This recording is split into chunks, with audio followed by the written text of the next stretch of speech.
Bonjour à toutes et à tous et également aux amoureux de l'art, aux amoureux des créations divines que sont les grandes fresques, les peintures les plus connues. On passe un gros big up à Léonard de Vinci, Rembrandt, ça c'est notre gars sûr. Là je fais quoi? Quelle œuvre? Je sais pas, t'es sur la scène là? Radeau de la Méduse. Pas mal, pas mal. Et en parlant de création, d'œuvres, de personnes qui ont marqué l'histoire de l'art, bonjour Pierre Cross. Merci Benjamin de cette transition, merci de m'accueillir dans cette vidéo. Je rappelle que la dernière fois que nous avons œuvré, sont sorties de belles Jocondes. De très belles Jocondes. Et on a envie de remettre ça. Et effectivement, c'est le volume 2 de Qui est le meilleur peintre. Comme l'a dit Pierre, on s'était essayé à reproduire la Joconde. Je pense que, bon, on a démontré que on sait faire des grandes œuvres. Aujourd'hui, deux choses vont changer. Déjà d'une, est-ce que vous avez vu la taille? Il me surprend à chaque fois. fois. Je mets à côté pour bien montrer que c'est hyper grand. Ça veut pas dire que c'est grand parce que c'est plus grand encore. Donc on aura chacun une toile, 2,50 m sur 3,50 m. C'est absolument gigantesque.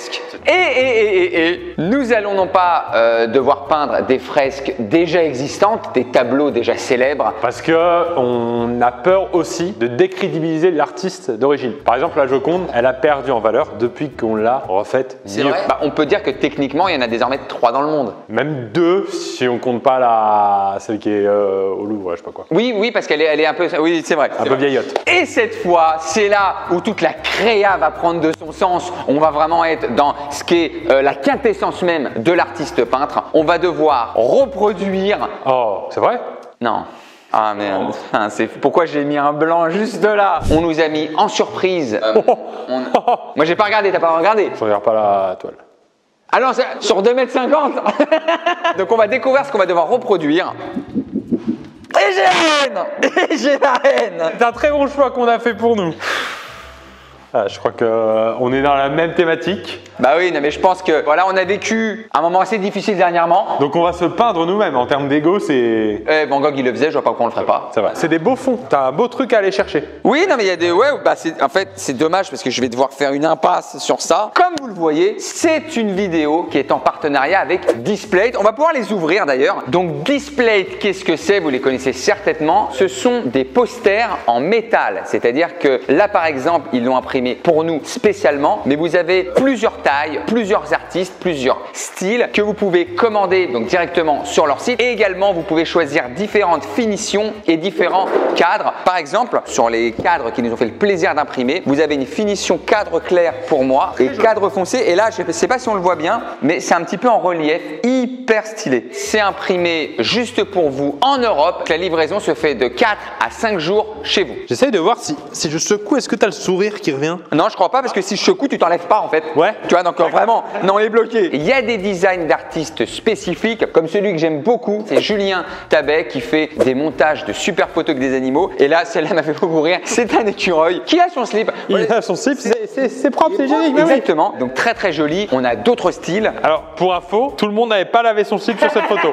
On a également un style là que j'aime beaucoup. Oh oui. Vous pouvez commander, c'est Peaky Blinders. Donc là, on a une très très belle photo de Michael pour les initiés. Des designs du Japon que j'ai adoré. C'est celle-ci. Donc c'est, on est dans une rue japonaise de nuit. Il s'appelle Josh Casper Creative. C'est un kebab ça, pour info. D'accord, ok. D'accord, je croyais que c'était un ramen. Et là, on est sur un noir et blanc hyper beau. Et l'artiste, c'est Paem Studio, un peu manga. Voilà, ça au mur, c'est top de top. Vous avez plein d'autres artistes comme Skip Closer, Anato Finstark et Elora Potra. Pour vous montrer la facilité de mise au mur, comme je l'appelle, en tout cas d'accrochage, petite démo puisqu'on va installer entre nos deux toiles, forcément, nos displays à reproduire. On les installe tout de suite. Donc là, on nettoie la surface.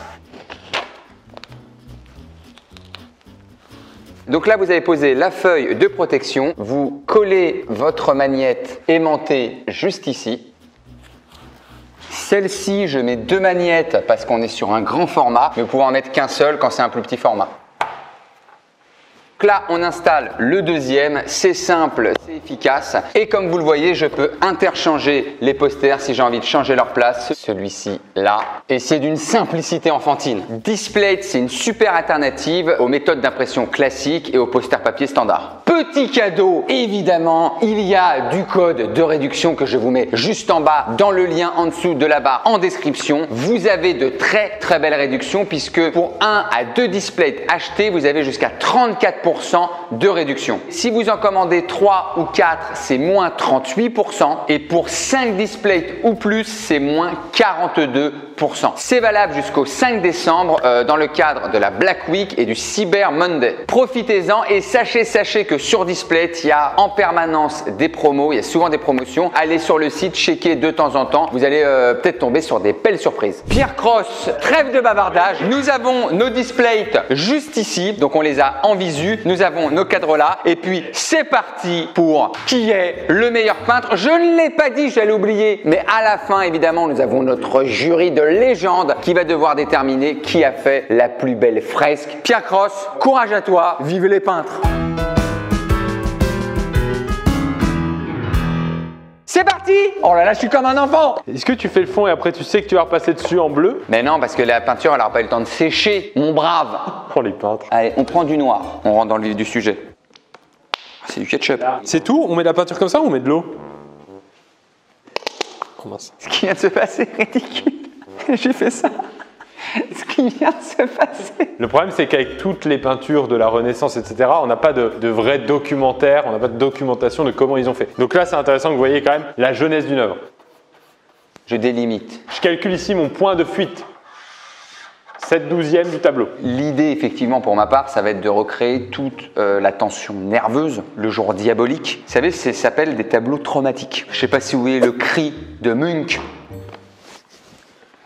Ça fait bien, on dirait mon corps là ou pas? C'est un peu large, c'est mal défini, on sent bien que ça va nulle part. Non, c'est bien. Alors il y a sa main, il a mis sa main. Et là, on va créer la manche. La main un peu du diable, hein. On voit bien que sur cette main, je vais tenter des griffes, je vais tenter quelque chose d'anxiogène, une oppression. On crée la veste, on crée la matière. En fait, c'est une énorme main. Je vais aller sur du figuratif. Dans ma tête, elle était beaucoup plus grosse. Dès le début de la première couche de peinture, on pense déjà au pli de la veste, on pense déjà à lui donner ce volume, cette matière, et on ira après dans le détail. Là, il y a des belles choses là qui sont en train de s'organiser. Les mains, je trouve que c'est le plus dur à dessiner, et l'avantage, c'est que je n'ai pas de main sur ce tableau. Je vous laisse deviner où elle est. Ensuite, on va aller sur tout l'univers extérieur. Je vais essayer de représenter l'enfer. Ce qu'on va faire en même temps, ça c'est un niveau un petit peu au-dessus. Donc quand vous commencez la peinture, vous ne pouvez pas avoir ce niveau tout de suite. En revanche, quand vous avez l'expérience que j'ai, vous pouvez prendre 2 peintures différentes et aller directement ajouter les nuances. C'est-à-dire que là, je vais créer déjà mon petit reflet noir ici pour revenir ici sur la partie très bleue. J'ai pas du tout fait exprès. Alors comment faire du rouge? Je crois que tu mélanges du bleu et du vert, ça fait du rouge. Bleu et vert, c'est rouge? Ouais. Je crois qu'ils me racontent des crasses. Attention parce qu'il va falloir réfléchir à ce bleu qui est, vous voyez ici, assez blanc. Donc moi, ce que je veux, c'est avoir la même couleur ici. Donc ce que je vais faire, c'est que je vais rajouter du bleu ici. Voilà, comme ça j'aurai la même couleur là. Parce que sinon, je sais pas faire. Noir et rose, ça devrait faire du rouge. Tu le sais que noir et rose, ça fait gris, toi? Bon, voilà, donc l'idée, c'est quand même d'avoir cet aspect verdâtre. Donc on va prendre du vert. Tu fais mes oreilles? L'intérieur. Et on va mettre un petit peu d'eau. Ça va être très long, hein. Ça va être très long, mais est-ce que Léonard de Vinci disait « Mince, ça va être long la scène » Peut-être, hein. C'est ce que je ressentais à l'intérieur. Putain, je sens des émotions créatives. Désolé, hein, Ben, moi je vais m'appliquer, si ça te dérange pas. Voilà, là on a des feuilles en fait de partout. C'est chiant d'être peintre. Ça le fait déjà pas mal, non? Franchement, toi, ça rend bien hein, en termes de couleur. Eh, ça rend bien aussi, toi, en termes de main. Ouais. Oh, regarde, sans faire exprès, j'avais un peu de rosé de noir. Et le fait de le faire en même temps, bah, ça incruste aussi les fleurs.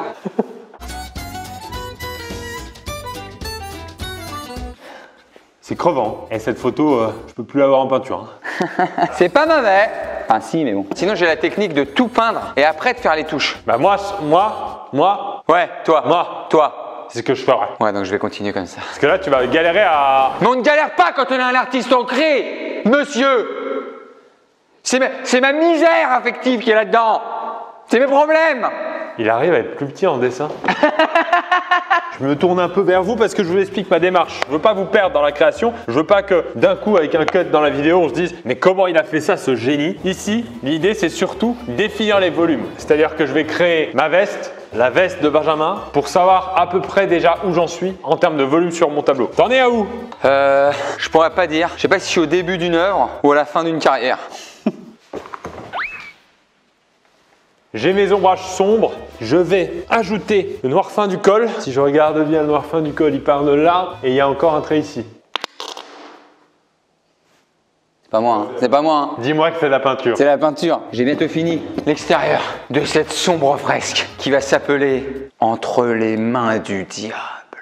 Je prends mon acrylique 1000, c'est ce que je vous conseille, acrylique 1000, et un soupçon de blanc. Et vous voyez là, on a ce qu'il nous faut. C'est un noir un tout petit peu gris sur lequel on pourra venir ajouter du vrai noir pour, vous avez compris, les détails de la veste. On part sur un feuillage maudit, un feuillage qui est là pour nous emprisonner en fait. Une genre de double prison, si vous voulez, c'est un peu le symbole du tableau. On a une première prison qui est la prison de l'individu, c'est-à-dire la prison de l'homme qui oppresse, qui en fait veut votre malheur. Et vous avez ensuite la prison de l'extérieur, voilà, qui vous enferme encore plus. C'est une symbolique. Ici, on arrive à la partie la plus belle du tableau. On va venir peindre les contours de Benjamin. Je suis dans une folie créatrice. Je vais aller sur les visages. Faut que je m'imprègne. Ça va? Ne me parlez pas, je vois mes démons. Je vais venir chercher le deuxième côté de la veste. Donc, c'est là où il faut avoir un petit peu l'œil. La veste finit là, à peu près. Et il y a quelque chose qui est ça. Hein? Non, rien.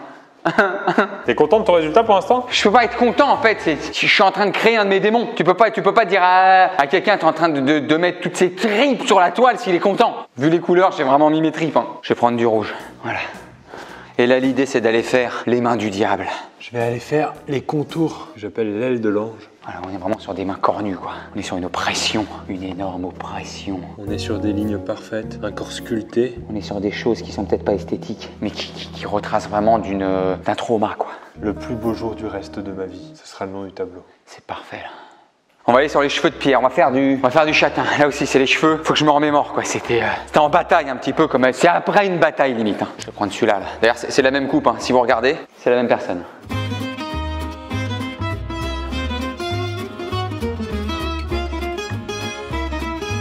Là, je symbolise toute la droiture de Benjamin par la peinture bien étalée à côté de moi qui est plus de plis sur mon costume. Bon, je lui ferai la finition à la main à Benjamin.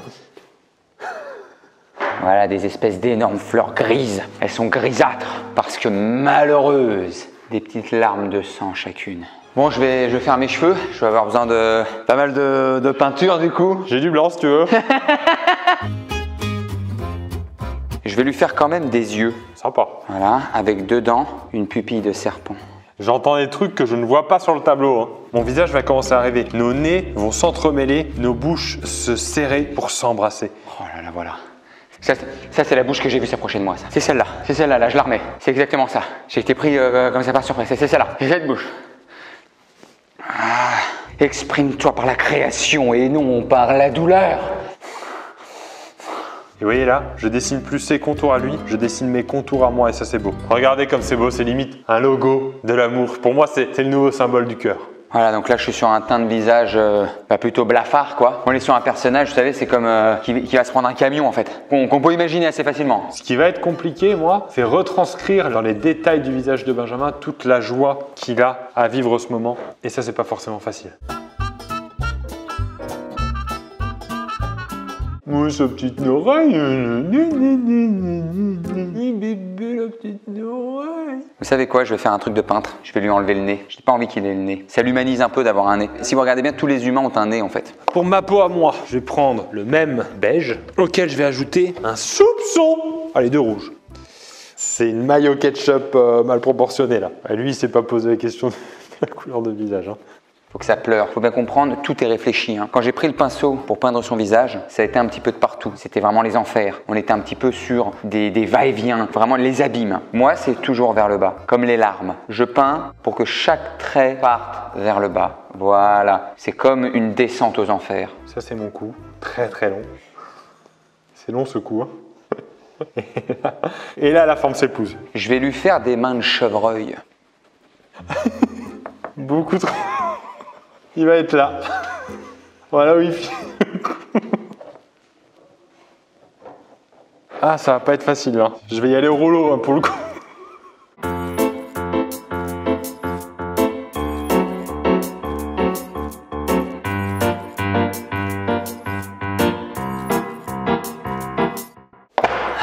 Je regarde un petit peu, je prends du recul. C'est pas mal, hein. C'est à peu près ce que j'ai ressenti, ouais. Je fais tout l'arrière. On va aller au gros pinceau. Passons au veston. Le veston bleu, le veston bleu. Et j'en peux plus de ce fond là. Je suis au bout du rouleau. C'est pas mal ça. Bon, je sais plus quoi faire là. Je m'en mêle les pinceaux là. Alright. C'est naze. En fait, on est fiers d'un truc d'une nazerie. Ça fait 3 ans, Ben. Voilà le bleu éclatant. Voilà le blanc éclaté. Je suis allé sur du figuratif. Mon but, ça n'est pas de faire quelque chose de beau. Je préfère le dire, hein, qu'on se dise ouais, mais c'est quand même beau, Ben. Non. Si c'est beau, tant mieux. Mais le but, c'est de faire ressortir une émotion. C'est ça la peinture. Je fais mon décor de derrière qui est à majorité blanc cassé. Blanc fracassé. Voilà, je fais le sfumato. J'ai besoin que ces zones-là sèchent assez vite parce que je vais mettre après les figurants derrière en sfumato.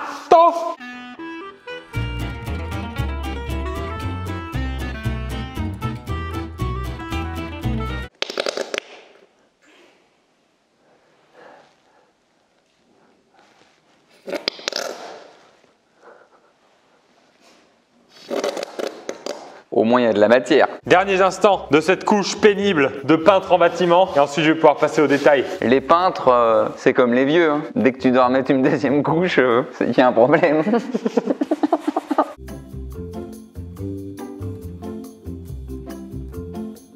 toute façon, la peinture, c'est comme les vieux. Hein. Si ça fait des croûtes, c'est que ça n'a pas séché. De toute façon, la peinture, c'est comme les vieux. Hein. Si ça coule, il faut vite réagir. Hein. Allez, fini. Sfumato. Ça me détend, la peinture. E ma che l'Italia. Dipingere l'Italia. Hop. Dipingere l'Italia.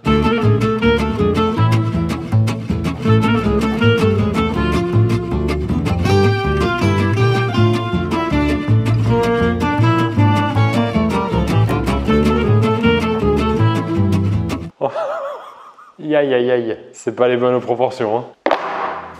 J'ai besoin de jaune. Comment vais-je faire?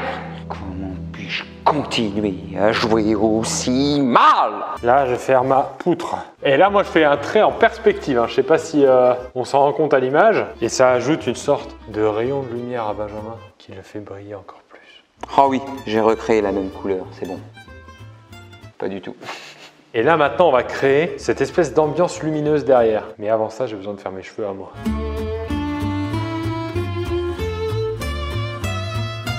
Donc là ce que je suis en train de faire comme vous le voyez, c'est le contact entre l'individu oppressé et Belzébuth. Et qu'est-ce que ça m'a créé? Ce rapprochement des deux visages, une cicatrice. C'est à cet endroit-là que s'est joué l'effondrement psychologique. Vous voyez là je suis en train de recréer l'étreinte. On a eu l'étreinte de la peau, là on a l'étreinte des cheveux qui se rejoignent juste ici. C'est assez symbolique, il y a un seul point de contact. J'ai créé une bouche à spirale, comme une personne qui crie, qui demande à ce qu'on vienne enlever les mains de Belzébuth, mais personne ne l'entend et Belzébuth sourit.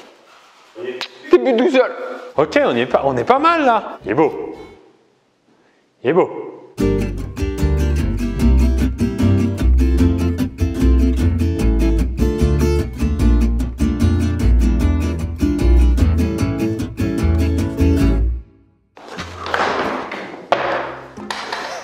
Aïe aïe aïe, à la basket. Voilà, c'est comme ça que ça se passe. C'est incroyable ce que je ressens là. Bah mince, j'ai mis du verre. J'ai les invités du mariage en sfumato. Je vais pas aller dans le détail, j'aurai pas le temps et pas le talent. Du coup, je vais faire juste les cheveux et comme ça, on comprendra la présence de personnes. En sfumato, évidemment.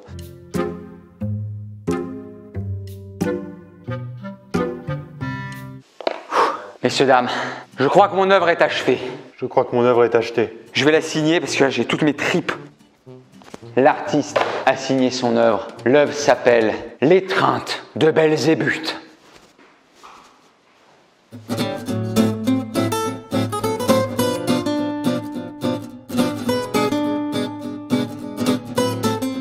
Ok. On est ensuite sur un trait assez fin de l'œil prenant du plaisir. Et là, il va falloir retranscrire sa joie. Et le truc, c'est que comme il a un large sourire, il faut lui laisser, vous voyez, toute la place là. Ça y est, messieurs, dames, c'est le dernier détail de ce tableau. Voilà, un rose très léger. Est-ce qu'on réinterpréterait pas la réalité? Est-ce qu'on n'irait pas chercher plutôt un joli sourire? Là, il est heureux. Là, il est heureux. Voilà, on est tous heureux pour lui. C'est le plus beau jour de sa vie. Mon tableau est terminé. Ça s'appelle le meilleur jour du reste de ma vie. Messieurs, dames, monsieur Pierre Cross le peintre, je vois des choses un peu derrière, je n'ose pas regarder puisqu'on va le découvrir ensemble. Nous allons accueillir le jury légendaire. Alors attends, on précise quand même aux gens qu'on a un peu vu, mais on n'a pas trop regardé les œuvres de l'autre. Moi j'ai vu grossièrement surtout au début. Bah t'as tout vu, t'as tout vu. Hein. Et Fred et Guillaume, eux n'ont rien vu. Donc on va leur demander de venir un petit peu à reculons. Je vais les accompagner et ils vont se retourner et vous allez voir leur visage pleine poire quoi. Messieurs.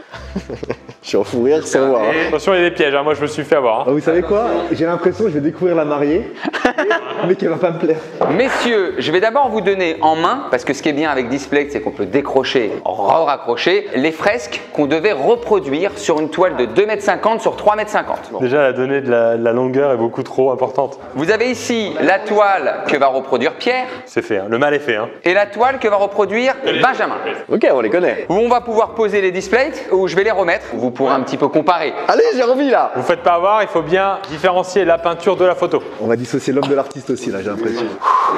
Je suis stressé. Pierre, ton tableau, tu l'as appelé comment? Le meilleur jour du reste de ma vie. Messieurs, retournez-vous.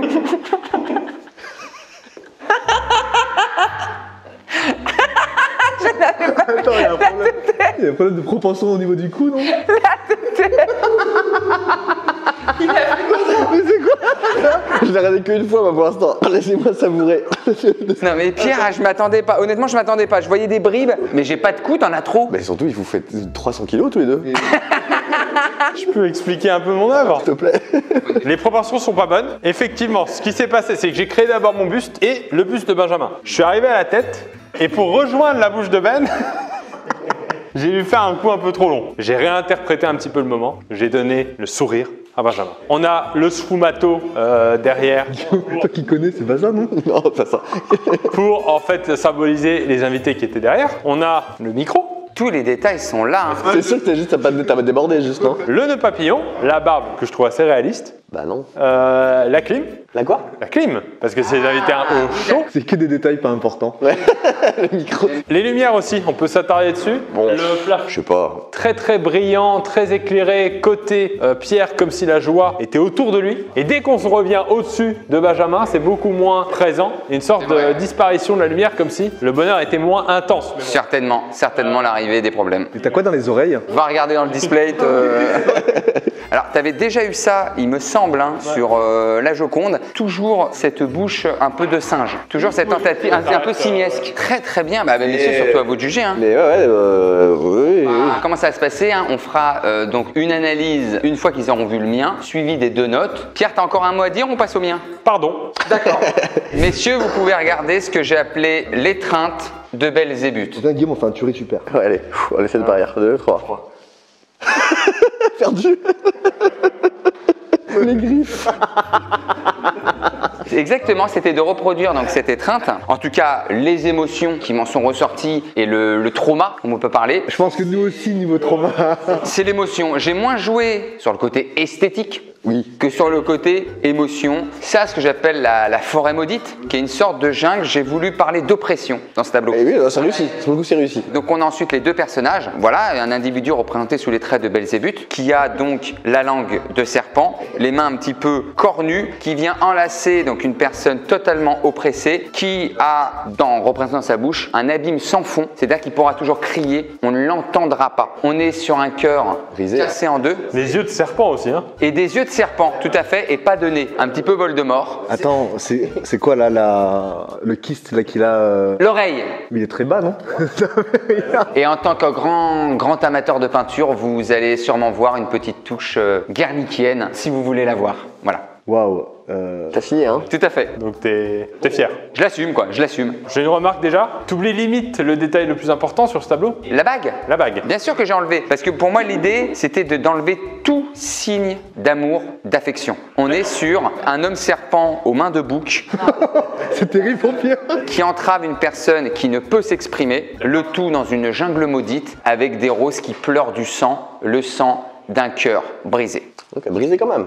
C'est-à-dire qu'il est pas insensible. C'est positif. Voilà messieurs, j'ai envie de dire c'est à vous un petit peu d'analyser chaque tableau et de nous dire à la fin ce que vous avez déjà ressenti et qui est le meilleur peintre. Ouais, c'est deux tableaux vraiment différents pour le coup. Super, on peut passer directement au... T'as besoin un peu de temps peut-être? Ouais, je suis mal à l'aise. Messieurs le jury, Ce que je tenais à dire, c'est que l'art c'est subjectif. Ouais.